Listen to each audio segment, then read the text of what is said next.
তুই রে জিদা চিনলি না খোদা হোসেনের শির করলি জুদারে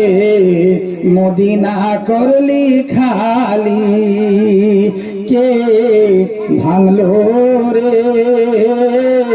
নবীর বাগানের ফুলের কলি হাসান হোসেন দুই ভাই জানি মা ফাতেমা তার জননী রে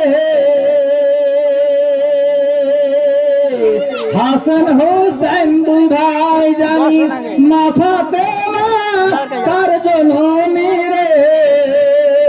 তার পিতার নাম হয় হযরত আলী মদিনা করলি খালি কে ভাঙলো রে নবীর